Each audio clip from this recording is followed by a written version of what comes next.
Welcome. I'm Kinetic Symphony. I hunt down and report on weird and true mysterious stories, from glitches to the paranormal. Case file number 1532, written by mrdobo, The Glass Doors That Hold Infinite Secrets. The house I grew up in wasn't creepy at all. I always considered it pretty nice, and it was in a sort of gated community, so to speak. Very nice place. That said, I've had multiple happenings in this home that to this day freak me the hell out. The first set of incidents has to do with me and an old childhood friend. One night, he and I had fallen asleep in the front room. I'm guessing we were maybe 7 or 8 tops. We live in the Mojave Desert, and it was in the middle of summer, and there just so happened to be a massive thunderstorm that night. At one point I woke up, but wasn't startled by anything, but I did have an odd feeling that something was happening. Like the same thing where you wake up because someone is doing something in the room you're sleeping in and their slight rustling wakes you up. At any rate, I'm now up for a good minute or so, just staring outside our 2 glass doors leading outside, because there's a pretty impressive lightning storm rolling in at this point. Flash, boom, pretty consistent for a good while.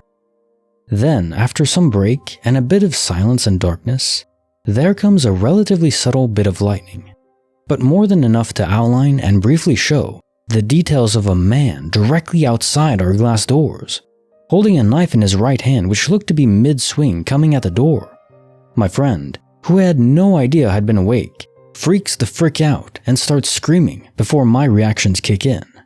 Long story short, we both made quite a scene of it, and stayed up with my mom who woke up from the yelling. Fast forward 5 to 6 years. We had just finished a day in middle school and decided to watch TV or play games at my place. It's probably 3:30 or so, and we're just watching something, when I hear the very distinct sound of the door leading to the garage open. The way the couch was positioned, I can generally lean back and glance down the hall to my left to see who it is that's coming home. Just for reference, 15 feet to my 2 o'clock from where I was sitting were the glass doors this friend and I had experienced our mid-lightning sighting as children.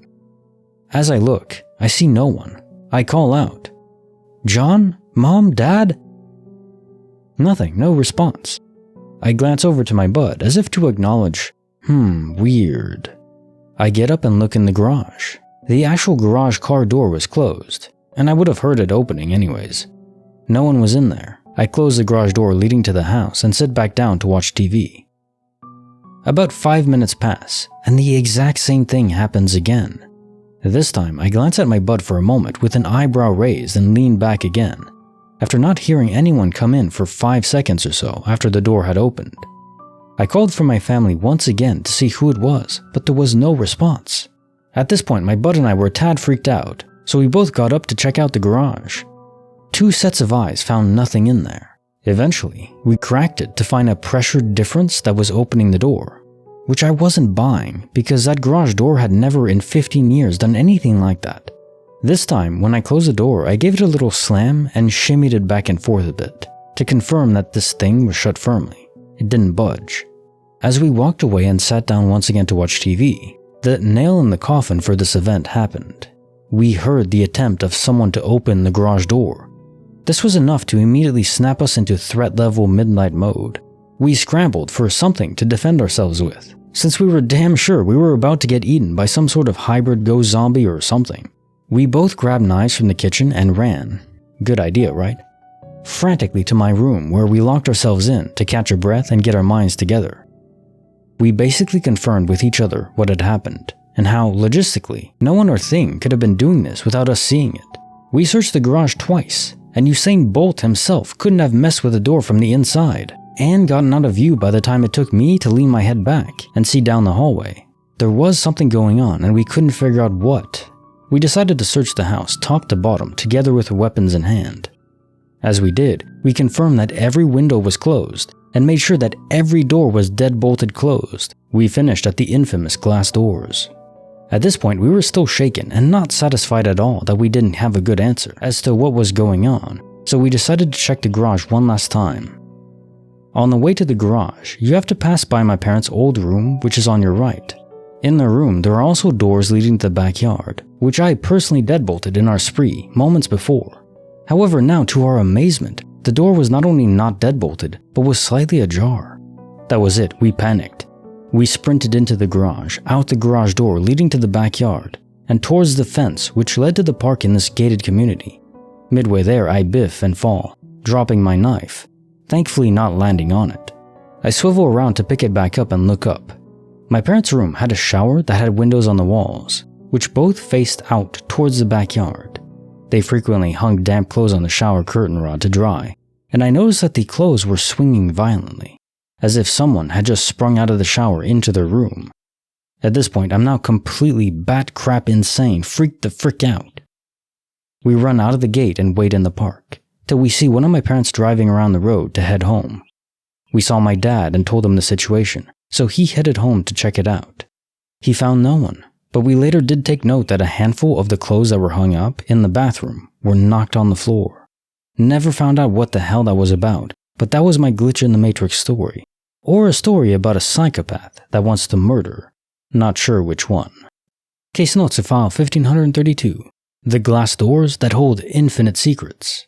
So this is a loosely supernatural tale instead. More mild than usual, probably just a stalker crazy person. But you never know with these things. It could be a spirit of someone malicious. And I also found that the lightning strike that illuminated the man in the picturesque horror frame style, I would say that's so cool, but it's terrifying indeed if you actually are in there in the moment dealing with that. How would you deal with being in a horror movie? Would you be the first one to go?